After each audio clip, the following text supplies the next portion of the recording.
Bonjour à tous. Alors aujourd'hui, je vous propose un exercice sur les séries numériques. Le terme général ici, ça va être UN, pour n appartenant à grand N. 1 sur 2 puissance n plus 1 plus 2 puissance n plus n carré sur n factoriel. Donc on va montrer d'abord que la série, le terme général UN, converge et ensuite on va déterminer sa somme. Première remarque très importante, ici on a bien une série à terme positif, donc pour les propriétés c'est important à remarquer ça, ou toujours à vérifier. Alors notre terme UN, c'est une somme, donc on va la séparer en deux, cette somme. On va d'abord s'occuper donc de la série des 1 sur 2 puissance n plus 1. Alors là, qu'est-ce qu'on peut dire? Eh bien ça vous reconnaissez, c'est une série géométrique. C'est des puissances de 1,5 qu'on voit là. Deux raisons. 1,5 et 1,5. C'est entre moins 1 en valeur absolue, c'est plus petit qu'1. Donc, la somme, elle est convergente. Si vous avez un doute, vous appelez ici donc AN 1 sur 2 puissance n plus 1. Et comme on est sur des séries à terme positifs, eh bien on regarde 1 sur 2n plus 1. Donc, on regarde AN plus 1 sur AN, c'est-à-dire ceci. D'accord, AN plus 1 sur AN. Le rapport ici, ça fait 1,5. Donc ça tend vers 1,5 puisque c'est toujours égal à 1,5. Et comme 1,5 est plus petit que 1, donc la somme des AN, elle est convergente. D'accord? C'est un théorème très important. Et je vous rappelle que ça s'appelle la règle de D'Alembert. Si on a une série à terme positif avec AN plus 1 sur AN qui tend vers un nombre strictement plus petit que 1, alors la somme converge.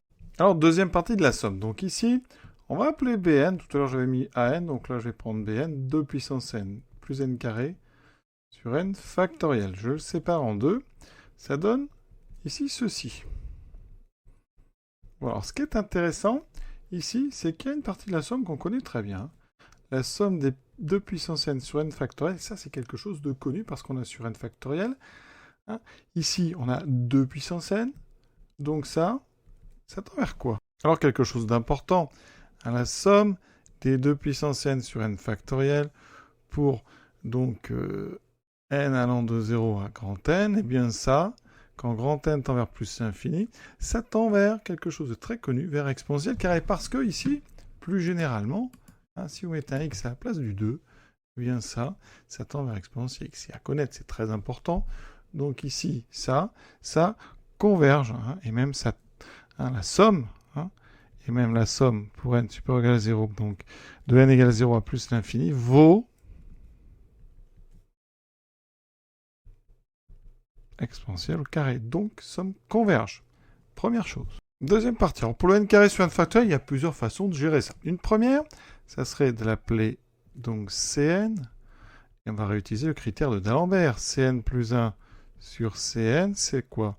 Cn plus 1 au carré sur n plus 1 factoriel sur n carré sur n factoriel. Donc, on a n plus 1 sur n au carré, et ici, fois, donc, 1 sur n plus 1. Alors, il se trouve que dans les parenthèses, c'est 1 plus 1 sur n au carré, fois 1 sur n plus 1.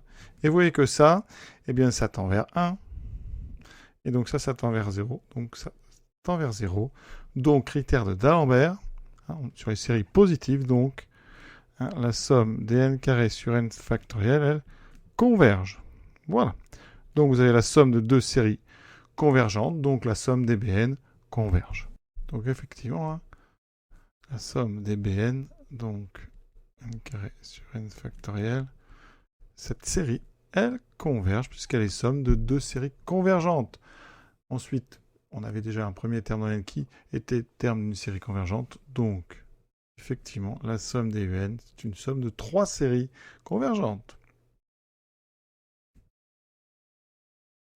Alors là, j'ai utilisé donc le critère de D'Alembert. On aurait pu faire un petit peu autrement.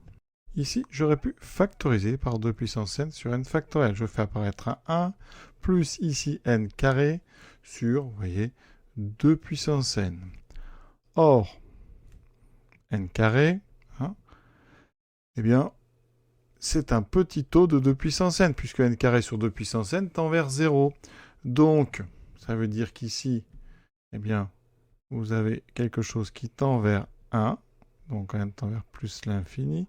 Ça veut dire que donc, eh bien, Bn est équivalent en plus l'infini à 2 puissance n sur n factoriel. Effectivement, le rapport des deux, Bn sur 2 puissance n sur n factoriel, tend vers 1. Donc les deux sont équivalentes. Or, la série donc, de termes généraux 2 puissance n sur n factoriel, elles convergent. D'accord, on l'a déjà dit. Donc par équivalence,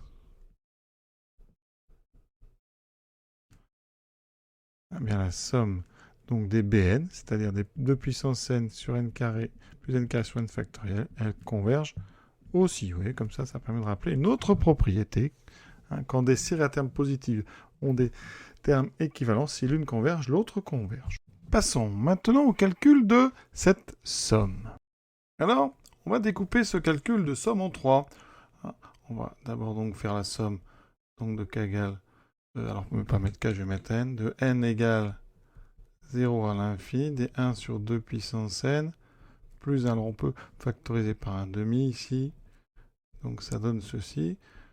C'est donc les puissances du nombre 1 demi. Donc on connaît, vous aurez donc moins 1 demi. Ici vous aurez donc 1 moins 1 demi puissance infinie. Donc en haut vous avez un 1 sur 1 moins 1 demi. 1 moins 1 demi ça fait 1 demi, donc ça simplifie, il reste 1. Donc cette première somme elle vaut 1. La deuxième, la somme de n égale 0 à l'infini des 2 puissance n sur n factoriel, on a dit tout à l'heure, c'est exponentielle de 2. D'accord? Il reste la troisième, le troisième terme. La troisième somme, donc on a ceci. Alors ce qu'on peut faire déjà rapidement, on remarque que pour n égale 0, le premier terme est nul. Donc en fait ça c'est la somme de n égale à l'infini des n carré sur n factoriel. On peut simplifier par n, somme de n égale 1 à l'infini, puisque ici n est non nul. Donc je simplifie, ça fait n sur n moins 1 factoriel. Voilà. Alors on va redécaler pour revenir en 0. Donc je décale tout. J'aurai donc la somme de n égale 0 à l'infini. Je décale dessous, donc eh bien, on doit rajouter 1. Ça fait n factoriel. Et ici, n plus 1. D'accord? On a donc somme des n égale 0 à l'infini, des n sur n factoriel plus 1 sur n factoriel. Or, la somme des 1 sur n factoriel, elle converge et on sait ici que ça, c'est le même exponentiel que tout à l'heure, mais avec x égale 1. Donc c'est exponentiel de 1, c'est-à-dire e. Donc ici, je peux séparer en deux. J'ai donc mon e plus la somme de n égale 0 à l'infini des n sur n factoriel. Comme tout à l'heure, eh bien, comment pour n égale 0, ça fait 0, je peux mettre la somme de n égale 1 à l'infini. D'accord? Et je peux faire ici une petite simplification. D'accord? Donc ma somme, il me restera e plus la somme de n égale 0 à l'infini. Donc je décale. Donc n plus 1 sur n plus 1 factoriel. Je simplifie, il me reste e plus somme de k égale 0 à l'infini des 1 sur n factoriel, qui est encore le nombre e plus e. Ça fait donc 2e. Donc, conclusion que je fais en haut, eh bien la somme de n égale 0 à l'infini des un est donc égale, alors ici on a fait 3 calculs, donc on a le 1 plus e2 plus 2e, ce qui fait que ça fait e plus 1 au carré. Voilà, et cet exercice assez intéressant, il faut le dire, est terminé. Donc rappelez-vous, critère de D'Alembert, quand on a bien sûr des séries à termes positifs, quand on a aussi des termes équivalents, séries ici géométriques, la somme donc des x puissance n sur n factoriel qui tend vers exponentielle de x, tout ça c'est important, d'accord? Donc à très bientôt.